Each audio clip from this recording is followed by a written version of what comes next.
All right, welcome everybody. We're going to be getting started in just a minute. This is Zarinah. You are listening to I love that part. It's El-Amin, which is a group out of Sudan. You got to look her up if you don't know her. Can you hear my voice? This is testing. 1, 2, 3. Testing. 1, 2, 3. You can hear my voice. Type in where you're joining us from and that you can hear me. Yes. Thank you. Hey. Woo! All right. We're going to be getting started in just a minute. Share this out to your friends and family as well. Some people that may want to join in.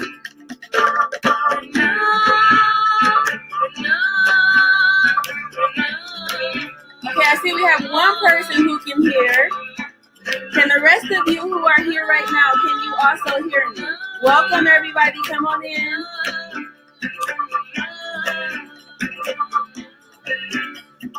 All right, you guys are coming on in.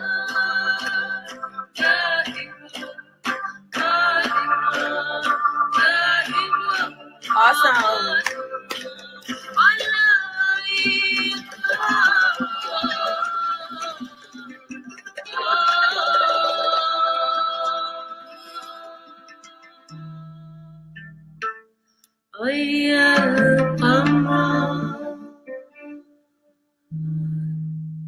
Oh my God, I love them. They are my new favorite group. I'm going to put it into the chat so you guys know who that is, so you can look it up later if you all want to check them out. They are amazing. So welcome, welcome, welcome everyone. This is Zarinah, El-Amin, Naeem, and this is our first masterclass of 2019. So for those of you who are new to us, one of the things that we do in everything that we do, both virtually as well as physically, is that we always create what we call our cocoon, our web of energy. And so when you're typing in where you are joining us from, the city, I want you to imagine that there is a line from me, I'm in Detroit, Michigan right now, to you in Ann Arbor, right? It's to you in Ontario, to you, Felicia, in Detroit. So I want you to imagine that there is a line of energy literally connecting you and I at this moment.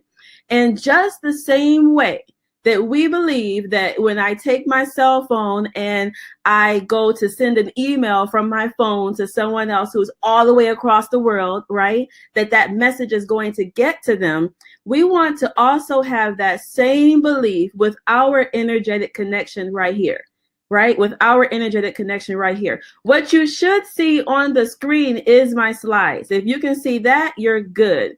You should be able to see my slides. I'm hoping that you can see my slides. So that's to answer your question, Sister Man. You should be able to see my slides. Catherine in Australia, welcome, welcome, welcome. So we're creating a cocoon. When I call out your city, I want you to envision that there is a line connecting us energetically.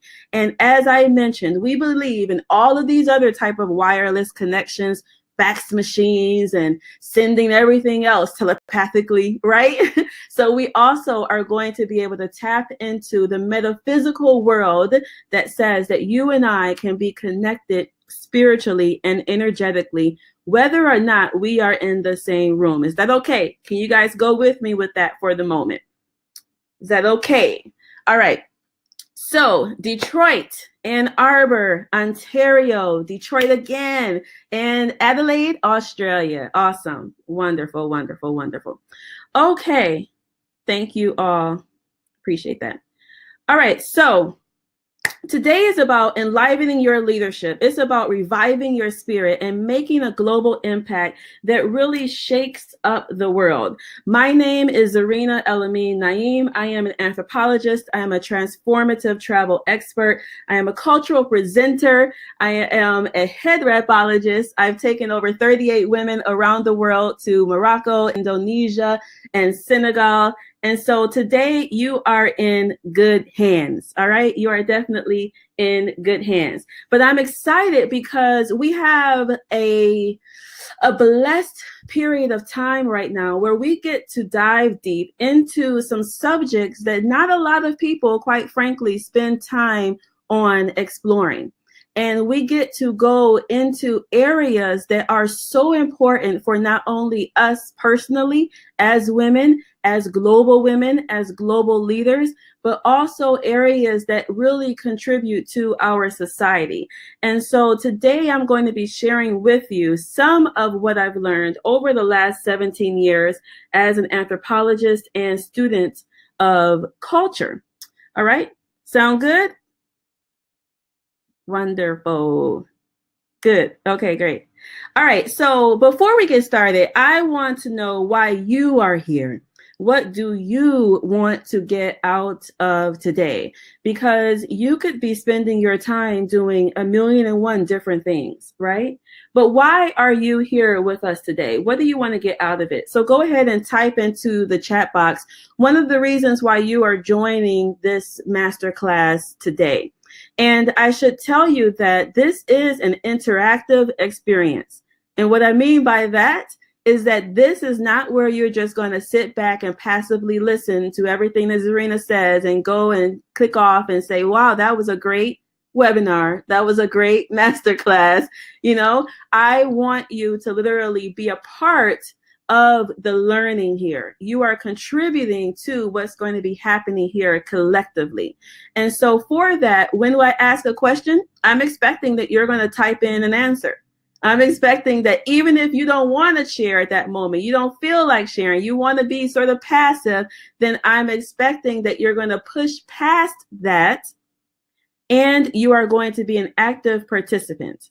So this is something that is very important to me, as well as everything that we do in Enliven Your Soul, because it's not just about acquiring knowledge passively, sitting down, listening. It's about taking action, right? You guys agree? We can't get anything done in life if we don't learn and apply. Knowledge without action is like defunct. It has no purpose, right? So we have to listen and then also apply. And so we're going to be practicing that while we're here for this short period of time, with you all being active participants with some of the things that we're going to do. All right, so Catherine said that she was curious about the title when I opened the email. So she's open to what you can get out of it. Awesome. Lovely. Sister Samaya, I am trying to decide on the next steps in my life. All right, great. Wonderful. Okay, so no problem. No problem. No, you're not going to nod off, Catherine. You're going to stay awake, baby. You are all the way over there in Australia, but we got you. So send her the energy, you all. Send her the energy. Send it all the way down to Catherine. All right, Aisha, I was interested when you mentioned people in Egypt not even going to see the pyramids. Okay, all right, all right. The chat box won't open. That's weird. I don't know how to make it open for you on your side.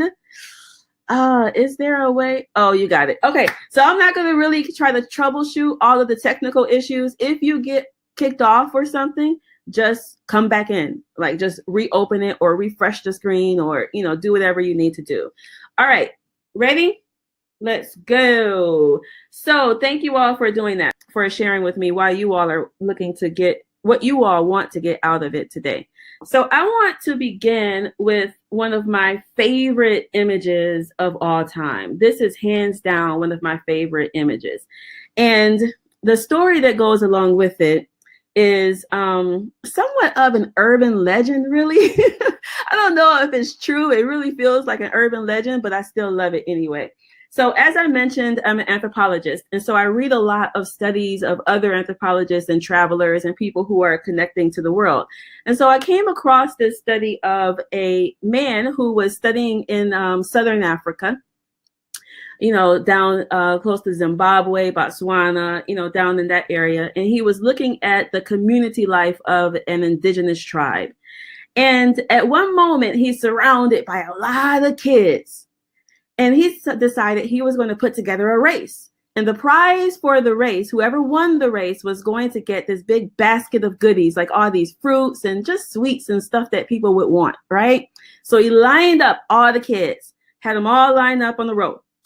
He said, ready, set, right? So their eye is down on the tree where they're all going to be running to. Whoever gets there first gets the prize. Ready, set, run. So they all took off running. Now, what they did was something that was totally shocking to the anthropologist. They all held hands, ran down towards the tree, arrived at the tree at the exact same time, so that no one was a winner, no one was a loser. They all got there at the exact same time, and thus were all be able to share the prize. So the guy asked them, like, whoa, why did you guys do that? And so one girl responded. She said, Ubuntu, how can one of us be happy if all the others are sad? How can one of us be happy if all the others are sad? And that right there, my friends, is what many would call, being a global citizen. It is having a worldview that is outside of yourself, in which you don't neglect your own needs, right? But you merge your needs with those around you. Remember, I titled this Enlivened Leadership, right? How to revive your spirit and make a global impact. So when you're becoming a global citizen, a global leader, it's not about pushing everything that you are, pushing all of what you desire in life to the side.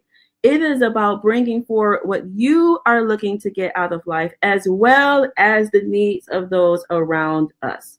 All right, can we see that? And isn't that an absolutely beautiful story? If anyone has been in like a rural area, you know how there are so many beautiful children around. And if you stop and listen and watch them, you can learn so much. All right. So today is about taking that concept of being a global citizen, someone who is not without your own needs, but someone who is broader than just your own worldview. And I want to, quite frankly, disrupt your thinking. I want to have your mind opened in such a way so that your next phase of life, your next steps, where you're going in your life, your next chapter that you are writing is not going to be constricted by the rules that have been laid out for you up until this point. Right? Up until this point. Now, why would I want to do that? Because I'm here to create a global movement of women. It has been determined and it has been made so clear to me by God that that is one of my purposes here, that we are going to create a global movement of women, of leaders, of entrepreneurs, of change agents, of educators, of global citizens, right? Women who are leading the world towards the direction of positive evolution. Now, when I say positive evolution, what I mean by that is that the world is constantly changing. You guys agree with me? Right? The world is constantly changing, but it does not mean that it is changing in ways that are going to contribute to the growth and the positiveness of our humanity. And so when we're talking about moving towards the direction of positive evolution, you, my dear, quite frankly, are a part of that. And so it's bigger than just you and I. It is about the state of our humanity. And I know that for some of us, that feels like a big order. It feels huge. It feels heavy. It feels daunting. But by the end of our short time today, I want us to feel excited. And you, by being here already, have demonstrated that you are someone of action. You are someone that is concerned about the world. You are someone that wants to see things go in a direction that is going to be better and better and better for our future generations. We aren't trying to go backwards, right? We're trying to make things better. So if you're here up and game for that, I want to hear you type in global citizen. That tells me that you got the mindset of what it is that I'm laying out for us today. And I'm going to be talking about exactly how we're going to start that process. But I have to know right up front that you are at least with me up to here, that you're open to what I'm going to share. So if you're open to this, type in global citizen. type in global citizen. And I really want, as I mentioned, for those of you who are just coming on, that this is an interactive masterclass. This is not just something where you're just going to sit back. So participate, right? Type in, ask questions when it comes to Q&A. If you have a question, don't sit down on it. Ask the question that you have. Thank you. I see you. Global Citizen Catherine. Yes, yes, yes, yes, yes. Thank you. I appreciate that. All right. So I am about disrupting your mindset. And in particular, I'm about looking at the 3 cultural fairy tales. This is what I deem it. I have to put everything in my anthropological terms. So these are the 3 cultural fairy tales that are hindering our leadership as global women. All right, as global women. Now, for those of you who are brand new to me, I'm going to share with you a little bit more about my background. And the way I'm going to do this is a way that, quite frankly, does not feel that comfortable for me. It doesn't feel that comfortable for me, but I am stretching, I am growing, and my team has told me that this is something that I need to do. So leadership is not just about like being all, doing whatever you want to do. It's also about listening, right? And being able to take advice from those around you. So what I'm going to do is something that I don't normally do. It's not very comfortable for me, but I'm going to share a video that my team put together to kind of introduce some of who I am. You guys ready? All right. So today is all about globalizing your mind for women who really are into transformative travel, self-discovery, adventure, and service. So really, this is a time for women to step away from everything that they do on a day-to-day basis, the rote routine of life, and be able to come into a space that is designed specifically for their growth, for their personal development, for their enhancement. Zarinah has a beautiful soul. She does things for so many people. She motivates me to do better for myself. And I'm happy to be honored to be a part of such an amazing event. Was that like your biggest vision? Is there anything you could add and any way you can make it even more expansive as far as your vision, what you're calling God to give you, what you want to see, what your door is opening up to? Zarinah, El-Amin, nice to see you, and you look beautiful. Thank you very much. Bring all kinds of fashion for the Head Wrap Expo. This is the global art of head wrapping to build love. That's really what we're all about. We have the founder of the Head Wrap Expo and a head wrapologist, and of course our lovely models here. So many global phenomena, and head wrapping is one of them. So head wrapping is something that you literally can find any place you go. In general, Zarinah is amazing and I cannot give the woman enough kudos. But you also have to be able to observe like yourself and your relationship to what you are seeing. So we're going to start actually with ourselves and go deep within ourselves and be able to look at how you got to be Lydia, how you got to be Leslie, how you got to be Bedrea, how you got to be Aloe. I think Zarinah is a very powerful force that she's one of those angels that God puts in our place for us that will make a way out of no way. And I've had a chance to meet a couple of those in my lifetime. They made my dreams come true. I just, learned about Zarinah's work, and so I was very excited to come this time. It was a new experience for me, and I really enjoyed it. I wanted to think about our cultural boxes, if you will, the things that have contained and led into how we have come to be who we are. I thank God for Zarinah, for her having had the foresight to bring something like this to our community. Zarinah really pulls in our, kind of opens us up to be a little bit more vulnerable, allowing us to see our own path in this process. So I think I've had the pleasure of having that experience, kind of letting someone work on me and then also doing the work myself.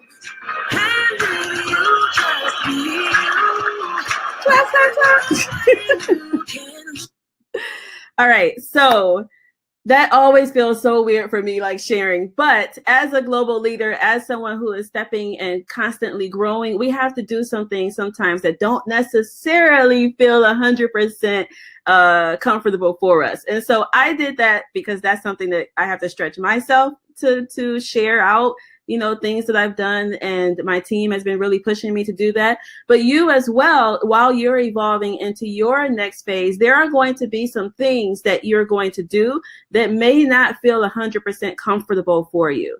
And so it is an exercise of leadership to begin to stretch and to do those things that are necessary, even if it's not 100% comfortable. So can you all agree with that? So are you willing even to stretch? Are you willing to kind of go beyond? Are you willing to do things that allow you to make a bigger impact, even if it's a little bit uncomfortable? If yes, type in yes, yes, yes, yes, yes. All right. Now, what you see on the screen is just a reminder for you to put aside any distractions. We say this all the time, but people always try to do it. You try to listen to me and do Facebook, listen to me and check email, cut it out. Like, you can't do all that stuff at once. So put all of the distractions to the side and actually focus. Focus. All right. Focus on exactly what we're going to get out of today. All right, so today again is about enlivened leadership. It's reviving your spirit and making a global impact that is really going to shake up the world. So as I mentioned, there are 3 kind of cultural fairy tales that I have found that really hinder our leadership. And I want to share 3 of those with you today. I'm hoping that I'm going to be able to get through everything, but if I don't, then I'll just kind of reserve whatever is left over for the next masterclass. So kind of be gentle with me, if you will. All right, be gentle with me.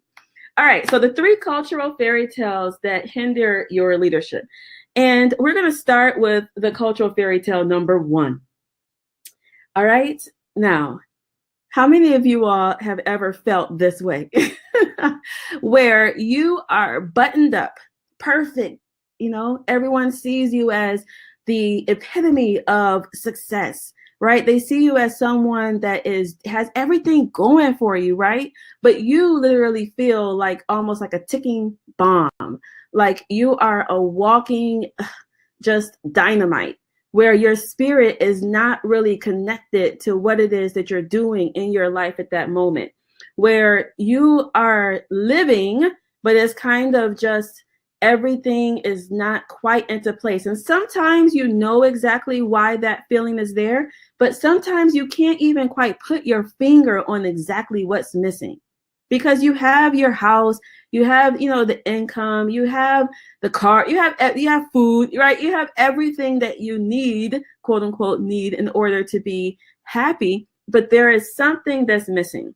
And I think that we have in our society this notion, this fairy tale that has been sold to women in particular, that is literally draining the soul out of us. They tell us that while we are growing up, really all you need to do to be happy is to go to school, you get good grades, you go to college, you graduate, and then you get your job, right? Go to school, and you get this job, and then you're going to be happy. That's what they say. How many of you have heard that? Like, you were taught, go to school, get good grades, go to college, graduate, and then take a job with benefits, and everything else is going to fall into place. So what happens when that's not the case? Like, what happens when you've done everything that society has said, you listened to the fairy tale, you took it to heart, and there is still something that's not quite right. And so you're walking around with this feeling of despair, but you are still showing up and doing everything that you're, quote unquote, supposed to be doing, right? You're living your life and you're putting on the face for everyone around you. But deep at night, in the middle of the night, in the times where you're alone, like there is something that's weighing on your spirit. There's something that's calling you and saying, hey, wake up. Like, this is not the way life is supposed to be. I don't know exactly what needs to change, but something needs to change here, right? Something needs to change. How many of you have felt this way or know someone else, if you don't want to admit it? How many of you have felt this way before, that there is something missing? And what we don't want to get is that we don't want to get to the place in our life where it becomes a major regret and it's too late for us to do something about it. The fact that you are here right now means that God is calling you. God has placed on your heart something that it is your place in order to bring forward, right? And I work, my father has a funeral home, and so I'm around death, a lot. I'm around people who are in hospice and such a lot. And studies have shown this, but I've seen it experientially. I've seen it like through my father's work, that when people get to the end of their life, they're not upset about like the things that they've done wrong. Perhaps they were really more upset about all of the opportunities and ways that they have like squandered their life. They're like, I wish I had done this. I wish I had been brave enough to do that. I wish I had at least tried this. I wish I had started this. I had this idea, but never really got it going. Those are the things that people are regretting. So you being here right now means that you have the opportunity to take your life in your hands and write that next chapter. Eliminate that false fairy tale that has been told to us over and over and over again, and find out what is actually going to feed your spirit. So for me, this really started in my life after I graduated from college. Because when I was in college, I went to Howard University in Washington, D.C. And when I was in college, I did what I was supposed to do. I followed the fairy tale. I went to school. I had a full ride. I was in engineering. I was, good at what I was doing. I wasn't great. I wasn't the best. I was in computer science. I wasn't the best programmer, system analyst, but, I was good enough to get job offers, which is what everybody told me I was supposed to do, right? And something clicked in me in my before my senior year, like the summer between junior and senior year, where I was like, you know what? No, this is not the road that feels great for me. This is not the path that I need to take. And so I decided to turn around and write a new chapter. I literally stopped all of my progression within computer science and in my career. I didn't take any of my job offers. And then I moved to Egypt, halfway across the world, where I knew no one, had no friends, no family, didn't speak Arabic, right? I moved all the way over there because something in my soul was like, Zarinah, see the world, study other cultures, learn about other people, like get out there.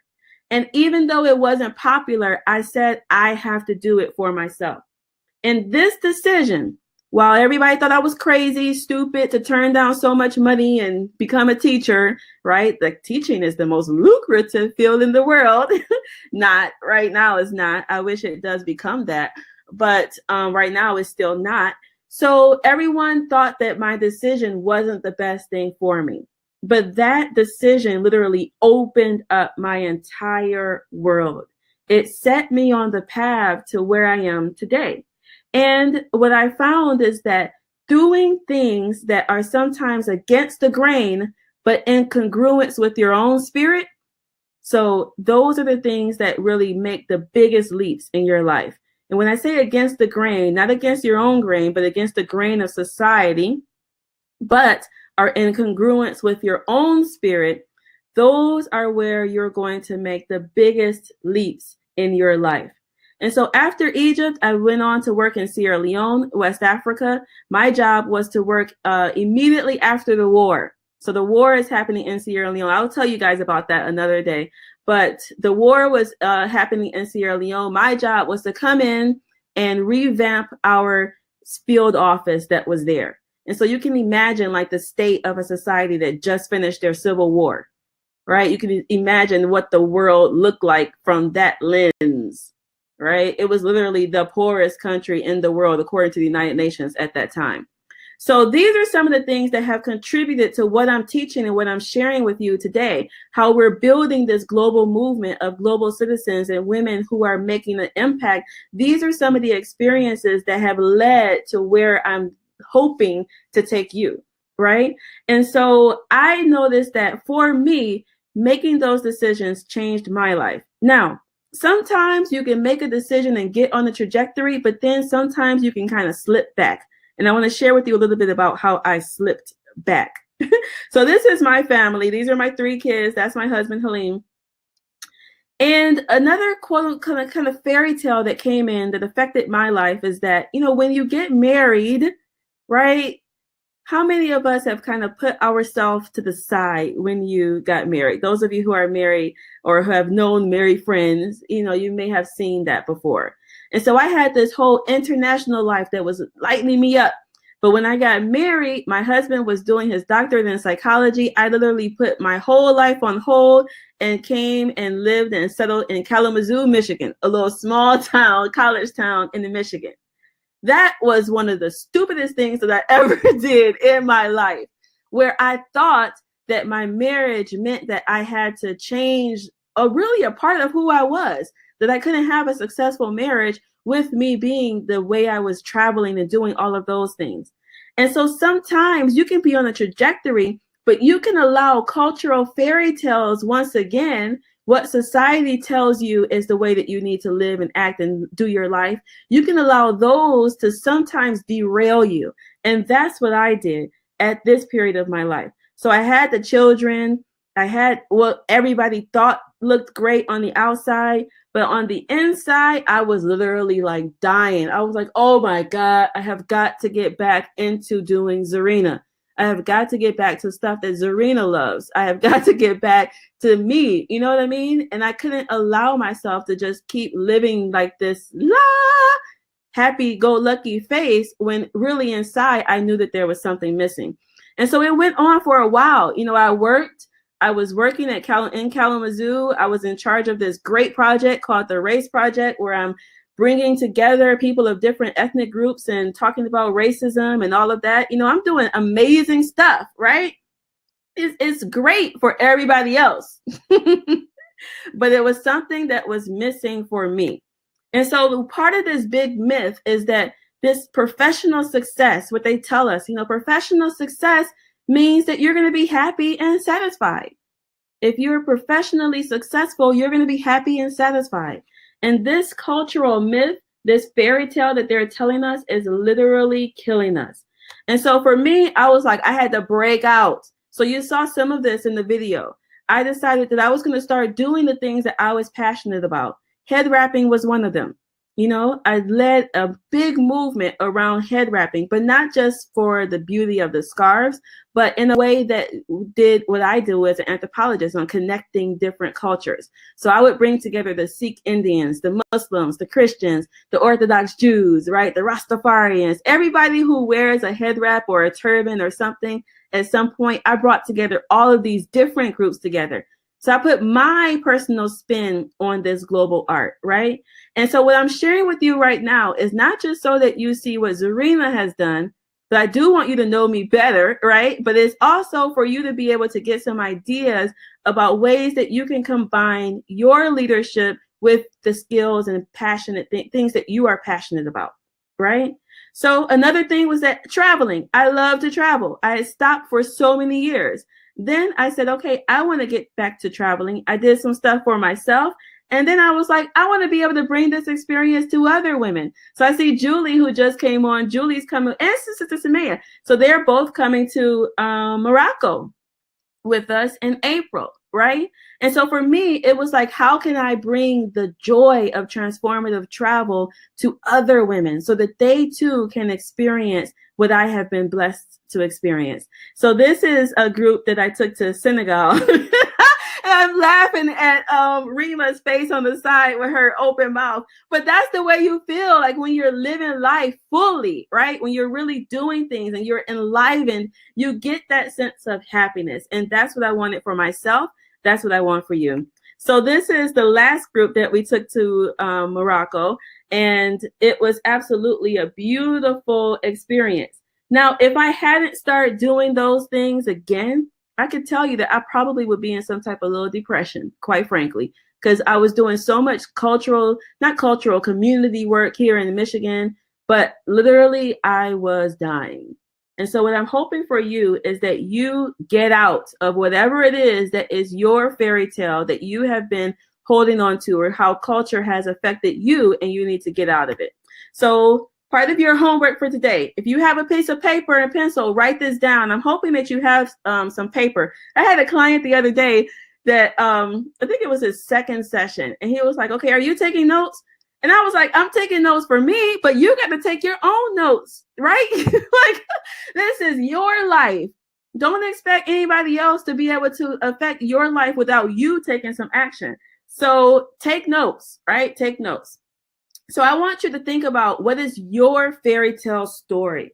What's something that you have been holding on to that's no longer feeding you? What's an idea that has been implanted in your mind, something that culture and society has told you over and over and over again, but you know that that is not really in congruence with your spirit and the way that God really wants you to live your life. Identify that so that you begin to write a new story. You guys with me? Julie says, I couldn't agree more. Absolutely. All right. All right. That I need a husband to be happy. Right. Society says that. And it's not true. It's not true. All right. So I want you guys to really do that today. And I want you to send me an email or post it up in our Facebook group. I have a group that I'll send out to you all so you can post it up there. Let's keep this conversation going. All right. So cultural fairy tale number 2. Cultural fairy tale number 2 is about what leadership looks like, right? What leadership is, what's good leadership, and what's like, oh, that's just not really important.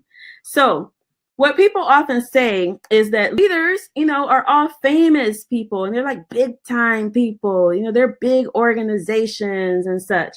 And this is a cultural fairy tale. It's a myth that is put out and is perpetuated in order to keep people from actually doing the best that they can do.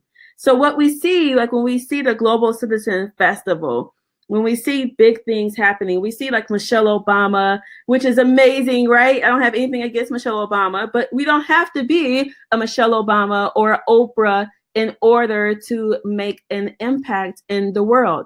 You don't have to reach millions and millions of people in order to make a massive impact in the world, in order to be someone who is contributing to the positive evolution of society. And I remember I had a woman who was interested in our Luminary Global Academy, and on one of the things I said it was for women leaders.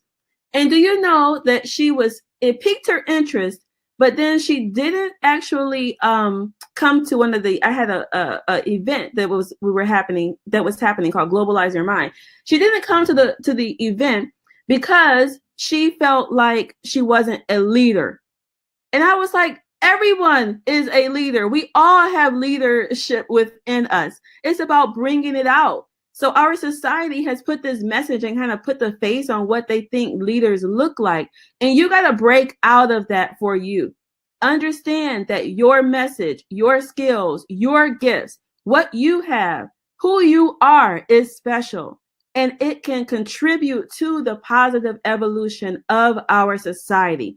You do not have to have 100,000, 200,000, 300,000 followers on social media.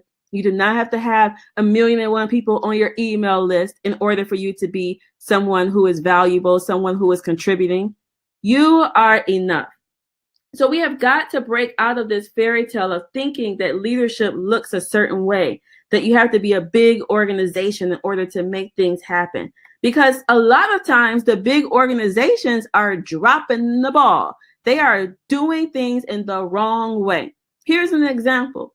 So we have, after Haiti, when all of the big things, the earthquake happened in Haiti, the Red Cross, organization that everybody knows about. Everybody knows about the Red Cross. People literally poured their pockets out to the Red Cross. Just donated, because they saw what was happening in Haiti. The Red Cross raised $500 million, $500 million they raised for Haiti. And then after a long period of time, they only built 6 homes. Are you kidding me? Like, talk about the abuse of power. Talk about philanthropy gone wrong, right? I mean, and so you have to realize that just because something has a big name and everybody knows it, it doesn't mean that that's the best way to make change. So bigger is not always better.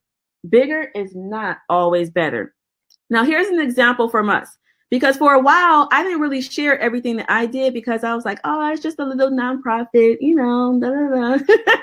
And that's totally whack. One, I am diminishing the blessings that God has given me, and it's kind of like slapping God in the face. Like, not that God has a face, you know, people are going to be like, that's so wrong. But you guys get what I'm saying, right? You know, I had this feeling for myself that even that word little, but the things that I was doing were not important enough to kind of share. It wasn't really a big deal. And so this is 2019. So 2002. So for the 2003, I think. So for the last 16 years, we've had a small girls education. I should stop saying small. I got to get the words out of my own head. Stop saying small. Stop saying little. We had a scholarship program for young girls in Sierra Leone, West Africa. So this young lady on here is Sintu. Her name is Sintu. And she was one of the first young ladies that I met. And I will tell you about her. When you stay with me, you'll learn more about Sintu and Bora. But she was one of the first young ladies that really pushed me to start a scholarship program. And so now we are a 501c3 organization, but it started with just me, Sintu, and Bora, and I would support their education. So is it the Red Cross raising $500 million? No, but I knew exactly where my money was going and that it was going to support this young lady, and she was going to be able to get in school where she wasn't being able to go before, right? And so what I want you to implant in your mind is that you start where you are, right? You start where you are with what you have.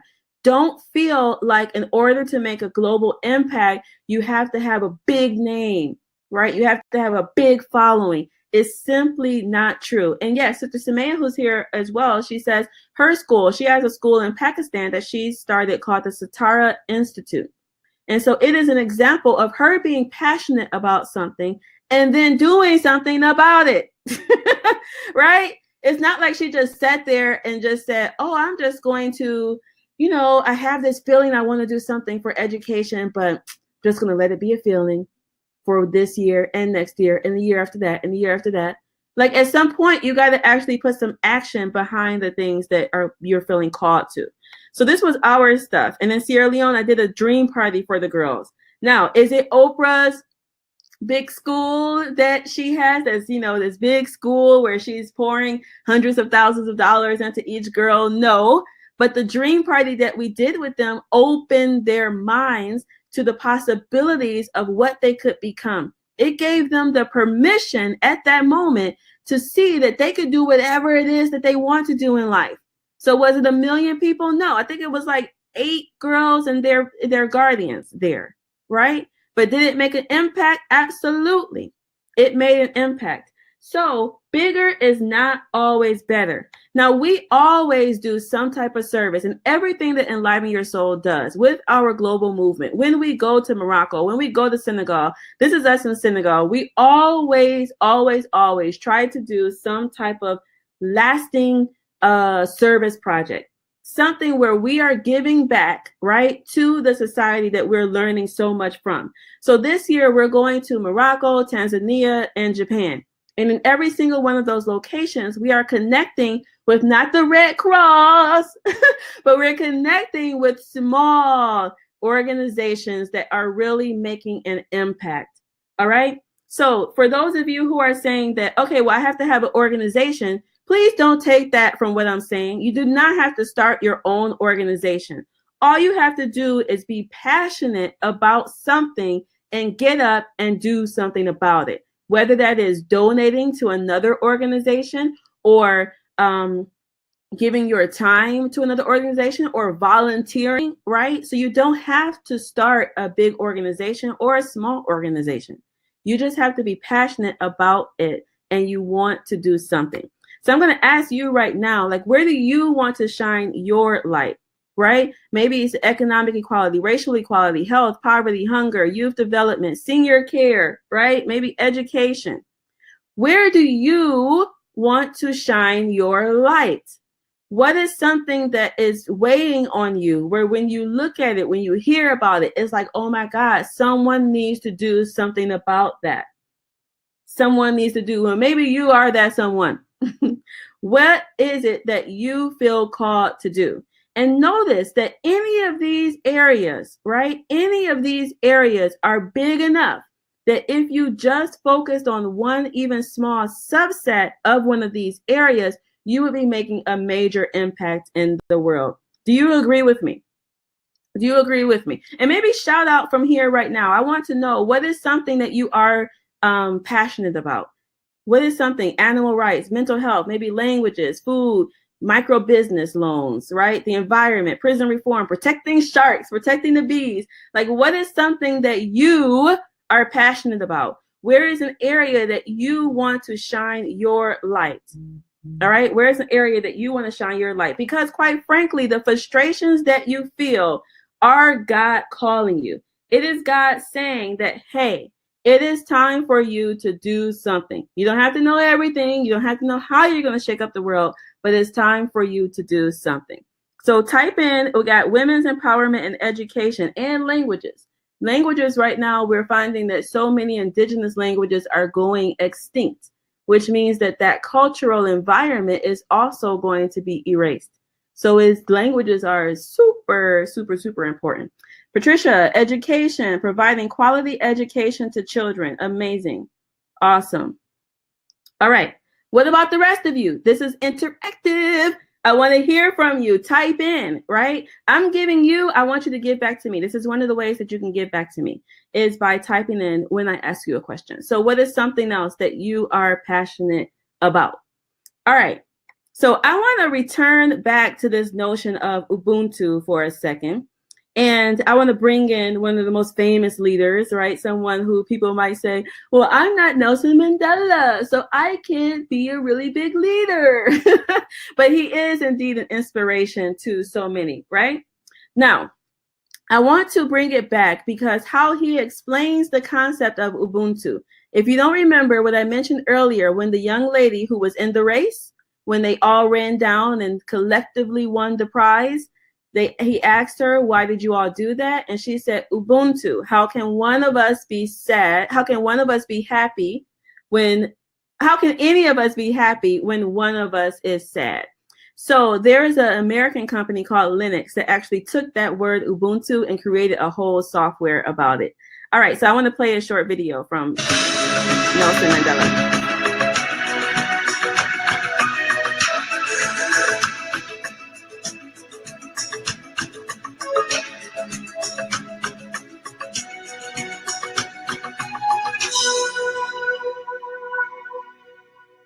Many people regard you as a personification of Ubuntu. What do you understand Ubuntu to be?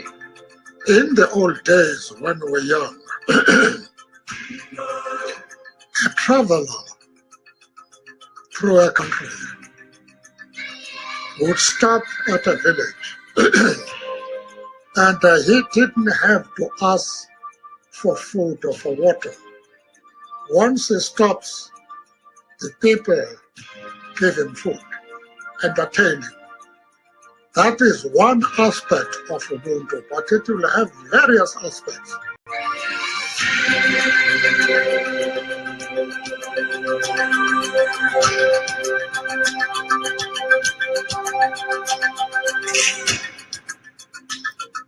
Ubuntu does not mean that people should not enrich themselves. The question, therefore, is, are you going to do so in order to enable the community around you to be able to improve? These are the important things in life. And if one can do that, you have done something very important which will be appreciated. So again, notice that Mr. Mandela said that it isn't just about, yourself, right? It's about how can you make a contribution to those around you. So your second part, you all taking notes, right? The second part that I want you to do is to think about how you want to illuminate the world around you. What do you want to do, right? What do you want to do? All right. Moving on to cultural fairy tale number 3. The cultural fairy tale number 3. Now, This is also a big thing. It is a big thing that, as I mentioned earlier, some of us don't ever take the time to actually dig into. And it is that you can be a leader. People say that you can be a leader. You don't really have to think about your inner beliefs and your cultural wombs. And I'll explain cultural wombs in a moment. But people say that, like, they feel like you can actually be a leader just by putting yourself out there without taking the time to actually evaluate who you are. And that is simply not true. It's not true. Okay. In order to be a global leader, you have got to look at your culture. You have got to look at how you became who you are today. And so culture, this is one of my favorite definitions. It's a word that's thrown out in, 1,000,001 different definitions, but this is one of my favorite by the United Nations. UNESCO. So they said that culture is a way of a life of a group of people. It's the behaviors, the beliefs, the values, the symbols that those people accept, generally without thinking about them. Okay? So those behaviors, beliefs, values, and symbols are passed along by communication and imitation from one generation to the next. Woo! Generally without thinking about them. What that means is that our culture is acting upon us and we absorb it oftentimes without putting the ideas, without putting the things that we are learning up to any litmus test. We are just accepting them. And as a leader, a global leader, an enlivened leader, you have got to begin to break down those cultural fairy tales, those ideas, those behaviors, those beliefs, right? We have got to consistently do this. And it's not just a one-time thing because we're constantly absorbing from society. We're constantly absorbing from our culture. So it's not like, oh, I did that, I'm going to check it off the list, I'm done. This is something that we have to continue to do over and over in our life. Now, in our full programs, I teach that there are many cultural wounds. Beliefs is one, morals is one, values is one, food is one, education is one, right? So you have these different cultural wounds. You as a leader, you need to begin to go into your cultural wounds and identify some of what is found within there. And as you do that, you need to understand that they may or may not be what is serving you or needed for your next phase in life. Can you guys get what I'm saying, right? So our society is acting upon us consistently, constantly, all the time. We have to do the work as leaders, as people who want to make a contribution, no matter of how big that contribution may be, even just for us to have an enlivened life outside of making an impact, outside of doing stuff for others. It is incumbent upon us that we begin to know ourselves at a deeper level.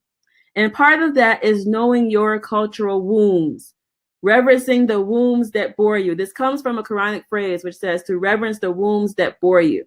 I take it from physical womb to cultural womb, looking at the cultural wombs that made you who you are today.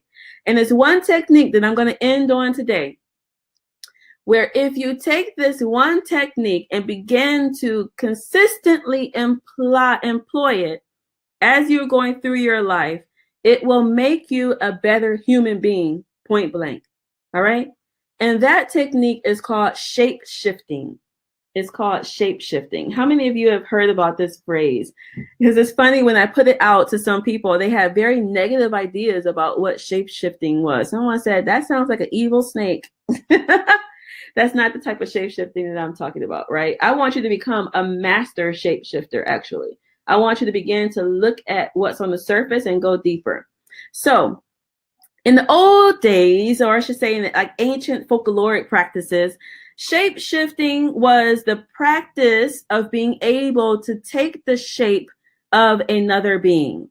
So someone could jump into a fox, jump into the body of a bear and live their life through that body, through that experience. There's a movie that my children, I'm not going to even remember, I'll find it for next time, but there's a movie where a girl has a problem with her mom, and she makes this prayer, this kind of spell, and turns her mom into the bear. So her mom is like walking around like through the bear. And sometimes she would be the bear, and sometimes she would be her regular human self, right? And so what I'm saying is that what I want you to do is to begin to look at life not through the eyes of a fox or a bear, but through the eyes of the other human being. Meaning that when you come into a situation that could have multiple interpretations, that you begin to see how else could this be played out? What else could be happening right here? How else could this be viewed? Do you understand what I'm saying about this process of shape-shifting? So it is where you become a master shapeshifter in that you're not only looking at things through your own lens, you're looking at how you can understand it from the lens of someone else's perspective. All right. So let me give you a quick example. So of how this may play out. So on the side, imagine I sent you this picture with the headline of, children in Vietnam are being, beaten through the evil, through the evil miners or something, right? And you just see that picture on the side. So imagine you're not seeing any of this, right? You're just seeing this. And so you're like, oh my God, that's horrendous. Those people are evil, blah, blah, blah. And then when you see the full picture, a little bit more, you're like, oh my God, that kid was just down there laughing and doing that to himself, right? And so sometimes as a leader, you can't just jump to conclusions on what's happening. You have to slow yourself down. And this is one of the reasons that Enliven Your Soul, like why we take so many global trips, we have to begin to look at things from a different lens. And it doesn't mean that it may change the way that our view or our belief about a certain thing, but what it does mean is that we have a greater understanding, right? A greater understanding of the peoples around us and ways that it comes up.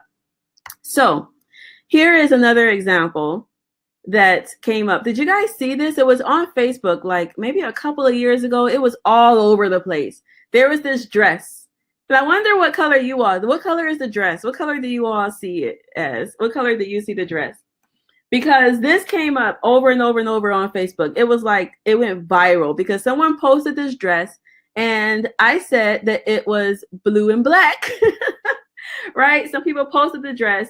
I said it was blue and black. Some other people said it was, I forgot the other color, green and white. So Sister Samaya sees green and white. I clearly see blue and black. Clearly, right? I clearly see blue and black. And I could be like, Sister Samaya, like, what are you talking about? How could you ever think that that dress was green and white? It's blue and black. It's blue and black, right? Julie's with me. Like me and Julie, we're over here. We're smart. Like you got something going on where you are just, on the other side, right? So anyway, they had this dress circulating on the internet and it sparked a huge debate. And so people were kind of trying to figure out what happened. So what happened? So what they said was that our eyes, the human eye, has about 6 million different cones that are sensitive to green, red, or blue. All right. So these signals, they come from the cones, they go to the brain, and then it is interpreted as color. Now, what they say is that when it comes to color, blue is the weirdest one. We have the fewest number of blue cones in our eyes. So if you don't have that many blue cones, you may see it as white. If you have a lot of blue cones, then you see it as more blue. Isn't that like absolutely amazing? Like the biology of how we're seeing things. But what I'm saying is that this is such a key reminder of how we can go around looking at things and thinking that we are 100% correct. It is the only way that this could be viewed. That is right and this is wrong, right? And we live our lives like that sometimes. But as a leader, a global leader, it is incumbent upon us to see how could this possibly be viewed from a different light. And to understand that just because I have been socialized to think of it in a particular way is not necessarily the only way. It's not necessarily the only way. All right. So these are some of the things that we're going to be discussing over the next year or so. I created something called the Luminary Circle. It is a year-long program where we're actually going to be diving deep into the concepts of culture, into the concepts of global leadership, into the concepts of doing the soul work, the looking deeply within our own cultural wounds. And this is a year-long program that is not only going to be doing those things, it's also going to take you abroad. It's going to take you to other places so that you can literally drop in to another society and be able to see how that society plays out, what are the traditions that have been passed down in that area, and how can you take what you are learning and implement it into your life. All right, and implement it into your life. So as I mentioned, we're going to be going to Morocco, Tanzania, and Japan next year on this global excursion. Some folks who are going to be with us for the year are going to just one or two of the different locations, right? So to Samaya, they didn't sign up for the year, they signed up for the actual just the trip, right? But for the year-long program, we're going to be having our full cocoon, our full global leadership.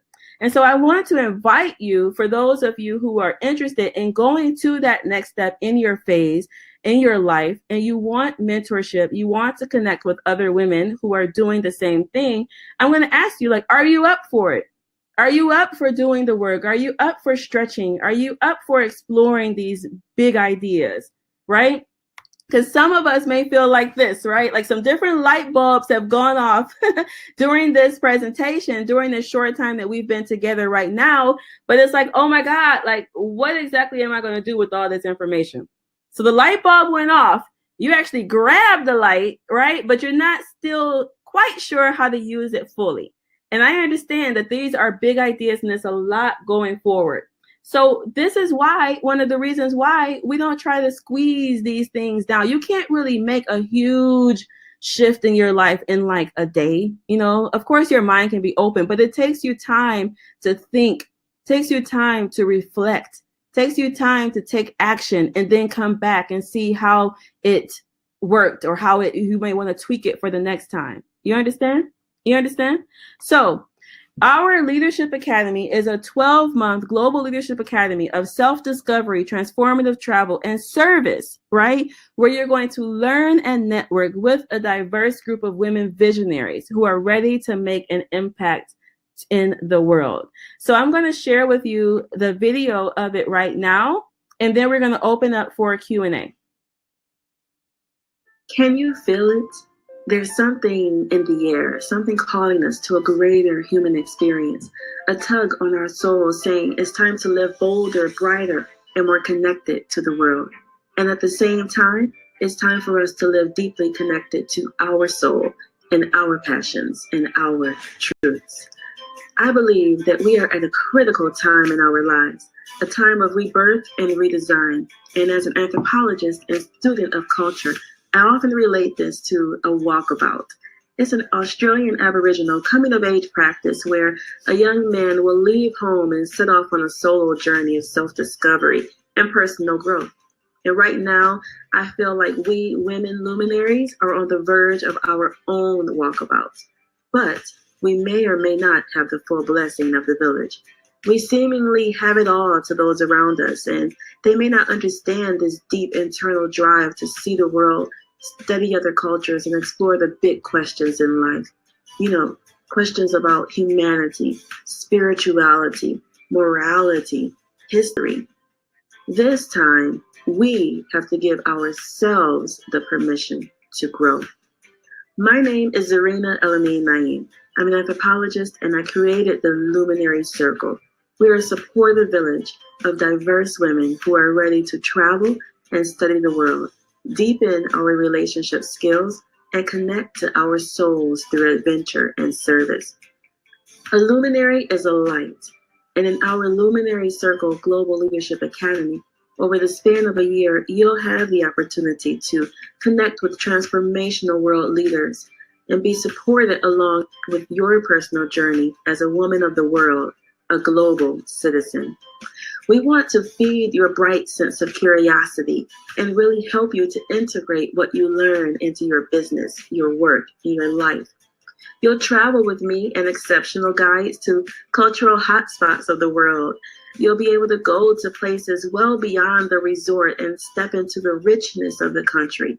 You'll be able to experience it from the perspective of its people, with its incredible history and traditions, as well as its challenges. You'll be able to understand the complexities of the lived experiences of peoples around the world and share meals with them, speaking different languages and seeing the world through a different pair of eyes. For the nuts and bolts, you could ask what you gain as a member, and I could talk to you about supporting you with monthly calls and private Facebook groups and trainings. I could talk about all of those, but the truth is that along the journey of our year, the meanings of peace, of culture, and humanity become clearer, and you'll find yourself opening up to a whole new world of possibilities. The valuable lessons that we learn monthly and when we travel will shape you and continue to inspire you no matter where your life may lead. One thing is for sure, at the end of our year together, you'll appreciate giving yourself the gift of soul work, of global work.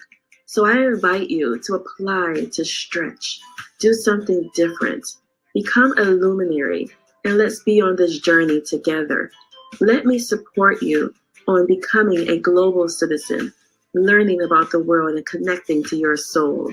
Because when you enliven your soul, you enliven the world.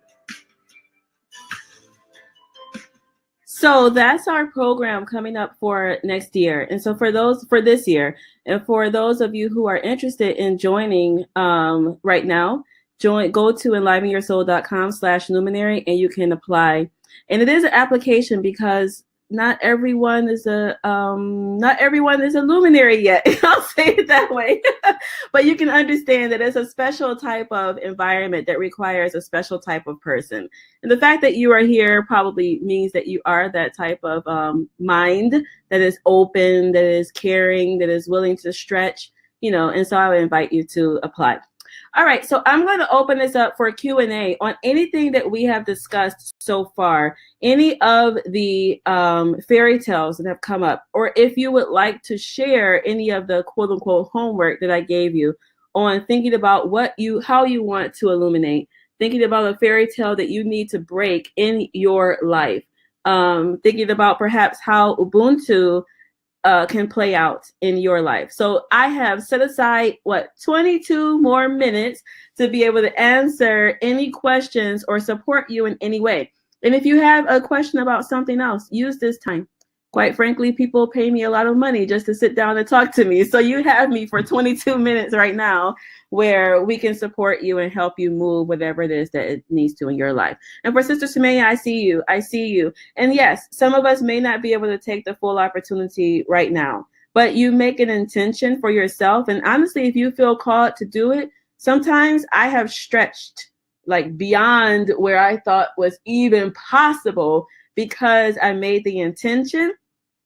And then I put in some action into how could I. So versus saying I can't do that right now, I thought about, okay, how can I do it? What do I need to shift in order for me to actually make it happen? How can I, possibly bring in some additional income or shift something around in order for me to make this a reality for me? And so many times we will knock ourselves out of things. And I'm not just talking to you, I just mean in general. I've done it so many times in my life. I will knock myself out of programs or opportunities because I just felt can't do that right now. Bam, just can't do it. And it wasn't actually true. It may have taken some deeper thinking, some maneuvering, some figuring out, but as Marie Folio says, she always says, everything is figure outable. And it is so true. If you really want to begin to do things in a different way, sometimes you got to stretch. You got to figure it out. All right, so let's see. Any questions? What questions do you all have? Miss Patricia, Miss Aisha, Sister Sumaya, Julie. Who else is here? Catherine. And if you don't have any questions, it's okay. Oh, have I set the dates for Japan? Yes, Japan is going to be October 18th through 28th. So the same dates as Morocco, 18th through 28th, but it's going to be October 18th through 28th. So I can send me an email and then I'll send you the itinerary for Japan. And Tanzania is July. So Morocco is April 18th through 28th. Okay, we're going to be there right around Easter time. You're going to fly into Casablanca on the 18th. Okay. And then from Casablanca, we're doing a taste of Morocco. So we're not just taking you just to one city, just to one part. You're going to actually get a full taste. And you're also going to be going to the villages of the Amazigh in the Atlas Mountains. And this is really important because a lot of times people will go to a place and they'll just stay in the tourist areas, not really get out. And our full experiences are built on getting out, right? Getting out. And really tapping into the people. So you're going to leave on the 17th from the United States, depending on where you are in the world. I know Catherine's in Australia, but you get to Casablanca on the 18th. All right, get to the Casablanca on the 18th. Yeah, Julie, I saw you. Yep, I saw you. You can get the recording of this as well. And we'll see you in Morocco. All right, marhaba. Okay, so July is Tanzania. Now, July is centered around both the Maasai. I've teamed up with, there are only 5 women guides in Tanzania. 5 out of all of the guides that do, trips and work and tours and all of that, there are only 5 women. And I found the company that actually works with these women. So we're going to be going off the beaten path again in Tanzania. That's from July 1st through 10th. And this is that's that time of the year is when the migration is happening on the Serengeti. So we're going to be able to see the big 5, the animals. And you're going to also be able to really connect with the people in the Maasai villages and some of the other areas that we're going to go to. So that's July 1st through 10th. And then the third one, I should say, is October. And October is going to be for Japan. And I'm so excited. I'm excited about all of them, but I really am excited about Japan because it is so different from the other areas. And this is one of the reasons that we're stretching. Like, we want to compare and contrast these different societies. And so Japan is going to be October 18th through the 28th. October 18th through the 28th in Japan. And like the other places, we're not going to just stay in Tokyo. We're going to actually go around, be able to meet with some women leaders and really get off the beaten path. So that's going to be happening October 18th through 28th. And if you're interested in anything, if you are interested in Luminary, go to, Luminary or any of the locations.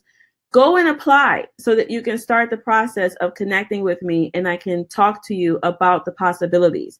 If you really want to be a part of this and you just can't quite figure out how you're going to make the investment work at the beginning, talk to me anyway, because we may be able to figure something out where maybe we need to stretch your payment plan out. As long as we are able to get what we need to get to cover all the trips right up front, I'm flexible, So it's not about, really, if you break it all down, it's not about it's not really about the investment. It's about what we're going to be able to do with these experiences that we're having. Patricia, I know you've already been, but are you going to take a trip back to Senegal? I'm possibly going to be taking a trip back to Senegal, not next year. It may be in some years coming up. Yeah. But Patricia, if you're interested in Senegal, I would also say Tanzania. I would definitely check that out. Now, one of the areas that we're going to be going to in Tanzania is the Liki. So there's an area where they found like the first human, quote unquote, human remains, right? And so they say that all civilization comes from this particular part of the world. And we're going to be going to that part in Tanzania, which I'm so excited about, like actually being in this space where they dug and found like the oldest human remains. So that's going to be really, really cool. How about Egypt? And you must come to Pakistan. Girl, the whole world is on the list. The whole world is on the list. Absolutely. You know, absolutely. There are so many places that we're going to be going over the years, and every one of them is going to be absolutely amazing. We're praying that God continues to bless us, because we've had some, just some dynamic times, some really, really, really dynamic times. Stuff happens on our experiences that we don't plan, but it always comes out amazing. It always comes out amazing. Is it winter in Africa at that time? Which time? Which time do you mean? July? I think you're talking about July. For the Southern Hemisphere, I always pick the times of the year to go to places like when it's not blazing hot. I don't like being in places where I'm like, dying going outside. I want to be comfortable. So for Tanzania in July, yes, you remember it's underneath the equator. So July is the perfect time to go to that area. In Morocco in April, it's a beautiful time. Like, we're going to be in the desert, right? So you're going to be able to go to the Sahara Desert and you're not going to die. You're not going to die in the desert, because we selected a time where it's going to be absolutely, a beautiful time. How much time are we going to spend at the gorge? We're going to be there for a day. So one day is all centered around that. Yeah. One day is all going to be there. So we have some cooking classes, we have some leadership work. We have the service projects that we're going to be doing, giving back in that way. And that particular day is like, a day that we'll be there doing different stuff. Yeah, Pakistan is super hot. I like to be comfortable. That's one of the reasons why I always like kind of pick which time of the year we're going to go different places. Is I like to be comfortable. I don't think it makes any sense to not be comfortable, honestly. Like, why would I choose to go somewhere unless there was like a wedding or something that happened, where I had to be there at a certain time. Otherwise, I'm going to go with the time where I feel great. So Patricia, Tanzania is July 1st through 10th. July 1st through 10th. And we're going to be going on some safari. So that means we're going to be able to see the beautiful animal kingdom of the world. We're going to have our own Lion King experience. If some of you guys started singing that out, don't laugh, because I may just bust out and sing that out. And I'm sure they have heard it so many times, but I'm going to do it anyway. So, it's July 1st through the 10th for Tanzania. So we're going to be going to the safari. We're going to be going to the Maasai villages. We're also going to be looking at some bead work, some of the jewelry that's made from that area. And the owner of the company that I've teamed up with to handle us on the ground is from a Maasai village. Now, this was also important because there are a lot of different tour companies and such, but this one in Tanzania is actually it's the only company that's owned by a Maasai himself, which is actually really cool and super duper important. So that is July 1st through 10th. And for the Luminary program, we meet monthly. We're kicking off on February 12th. That's a Tuesday. February 12th is when our orientation call is going to be. So for those of you who are like, you know what, I want to be in this for the year. I want to have this year of the world. I want to really be able to connect, be with these other sisters, have this cocoon. Then I'm going to tell you, really get it together by February 11th so that we can have you into this first orientation on February 12th, which is a Tuesday. All right. Any other questions coming up? Any other questions? Now, I'm curious for you all, for those of you who are thinking about it or not thinking about it, quite frankly, too. Those of you who are like, that doesn't sound interesting to me. That's not anything I would be interested in. I want to hear from you as well. It's important for us as we're developing leaders to be able to hear what stops someone. What are the inner thoughts that are kind of keeping people back from jumping into things that are going to help them? This is one of the things that I think is so important so that we understand how we can help people get to their next level, even when they may have internal hangups. right? Even when they may have internal hangups. So the total cost for Luminary, including all 3 experiences, is $23,000. And that is the introductory investment for 2019. And what that includes is all 3 of the experiences. It includes the full year of support. It includes the connecting with me and talking about how you are going to reintegrate back into our society, how you are going to connect with the world that's happening, and also, in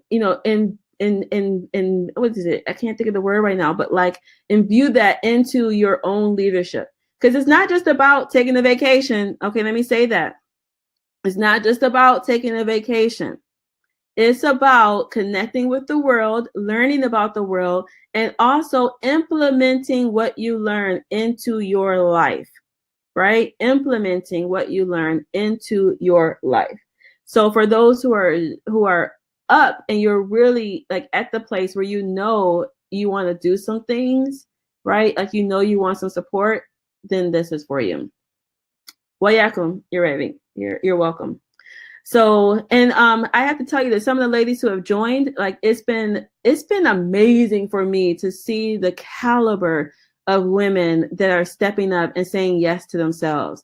You know, women who are saying, I do everything for everybody else all around me. I've never given myself this type of experience. Like, what is it like to be held and supported and my leadership to be, you know, molded with someone else? A lot of us have had to do a lot of the stuff that we've done like on our own, and we're all leaders in our own light, right?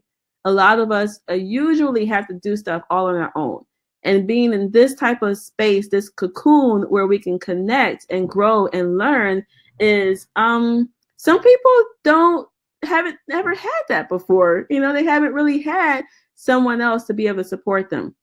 Donna, hi Donna. So this is definitely interesting to me, and probably so many more. You are so right about taking vacations to the next level.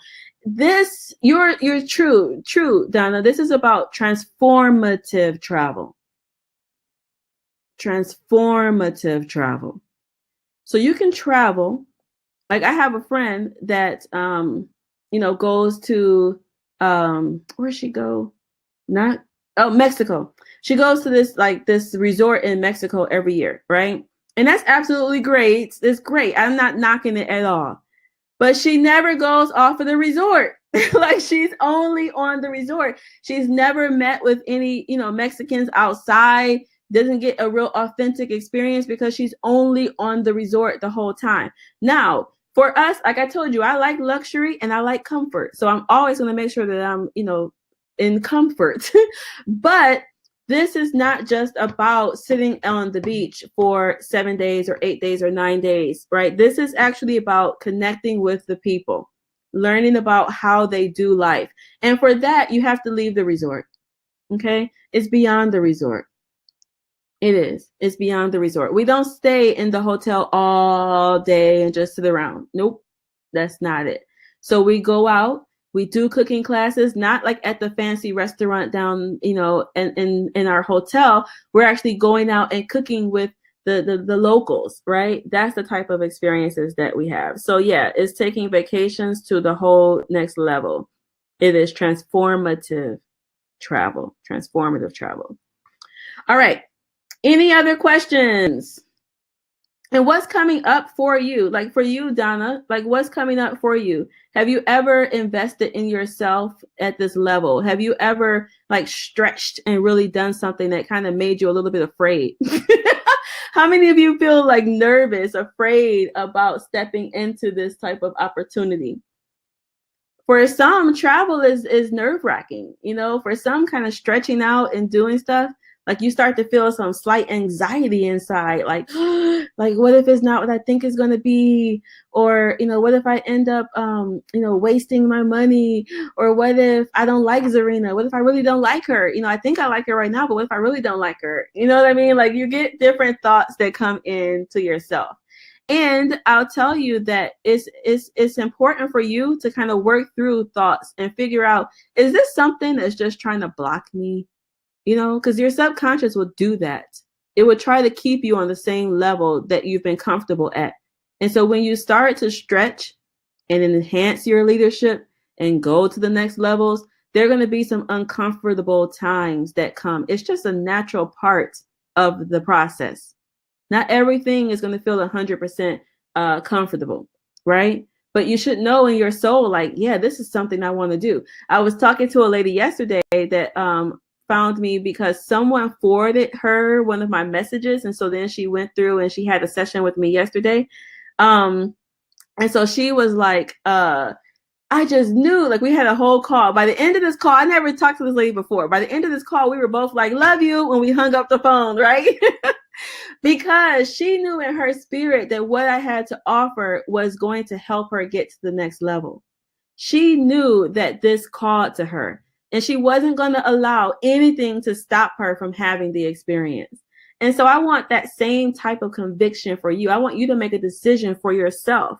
You know, not stay on the fence. Make a decision that I'm going to jump in. I'm going to try it. I'm going to see how my life could look. I'm going to see how it opens up possibilities for me. So, Sister Samaya, I've never traveled with a group of women before, so maybe nervous about that. Yeah, you know what? I interview everybody that comes into our programs now. And I do that for a reason, to make sure that everyone has the same type of, you know, open mind and spirit and giving heart and all of that. And we have had some amazing experiences. Like, we've never really had anything on our trips where it's like, what, you know? And so you don't really have to worry about that. You don't have to worry about that, because everything is really taken care of. From the time we pick you up at the airport to the time we drop you off, you really don't have to. You don't have to figure out where you're staying. You don't have to figure out where you're going to eat lunch. You don't have to figure out how to get here and there. You know, like, we have everything worked out for you. And so we removed a lot of the anxiety that comes with travel. All you need is, number one, you must have this, an open mind. You must have an open mind, and you must be willing to be someone who is okay with differences, you know, okay with stretching, okay with doing something that maybe is like, oh, I never thought about that before, but let me see, you know what I mean? Like, that type of attitude. Let me see, let me try it. That type of attitude will take you so far when you travel. It will take you so far. All right. Let's see. Donna, this is everything that I prayed about doing with my life at retirement and decided, why wait? Absolutely. Start figuring out how to make it happen now. Yeah. So Donna, go to the site and click the button that says apply. Like, when you go to enlivenyoursoul.com/luminary, you're going to come up to the video that you just watched.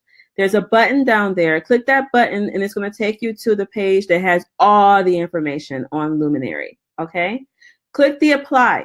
And when you click apply, you're going to be able to apply, and then we'll talk and we'll see, you know, what we can do, how we can help you make it happen, you know, for you. All right. So do that, and then we'll figure it out. But I'm excited because it sounds like right now where you are, this is something that's going to really help you go to the next level. I was talking to one of my old bosses, she is the vice president of diversity and inclusion at Western Michigan University. And so I was talking to her about retirement, because she heard about the program. I sent it out to like all my, you know, friends and stuff. So she heard about the program and she sent it to some lifelong learner, a group, I guess, an organization or a department at Western called Lifelong Learning. And what she was saying was that so many people, like, when they hit retirement, a lot of times, like, they're not done. Like, you know, you still have so much life, but it's like, you don't want to just do stuff that's whack or that's boring or that's not contributing to society. Like, you really want to do something major, right? You've worked all this time up to this point, and now you want to do something like for yourself, something that lights you up and has the potential to light up other people. Hence why we call it Luminary, right? Light up us and light up the world. So, you know, she was talking to me about that, and I realized that that retirement age is such an important time to be able to just take your life to the next level. So Donna, I'm excited for you. I'm excited to talk to you and learn about you more. And then, you know, we'll see. Okay, so that's 22 minutes. It's time to stop. Unless there are any last minute questions going once. I think there's like a delay here, so I will wait just a few seconds to see if there are any last minute questions. Otherwise, I'm going to be looking out for all of you who are going to be applying for Luminary. And don't let the investment scare you. For those of you who have never invested in yourself at this level, I remember the first time I made like a 5-figure investment in myself. I was scared than a mug. Like I was like nervous. I think I was like kind of sweating. Like I had these feelings like, because I had never done anything like that. Because my cultural fairy tale again was like the only thing that you pay for that's expensive is like college or a car, like you don't invest in yourself like that outside of college. So that was my conditioning that I had to break through. And so the first time I made an investment, which was actually twice of Luminary, I was quite afraid and fearful. So I can understand where those of you who are, not accustomed to doing things for yourself or really getting this level of support, I understand, why it feels like that. Alrighty, so I'm gonna sign off. Miss Patricia, Miss Samaya, Miss Donna, Miss Catherine, Julie, Aisha, I'm gonna sign off and I will be looking for your applications. Go to enlivenyoursoul.com/luminary and I'll see you all in Morocco or on February 12th. That's actually when we will start, February 12th. All right, love you all. Have a great day.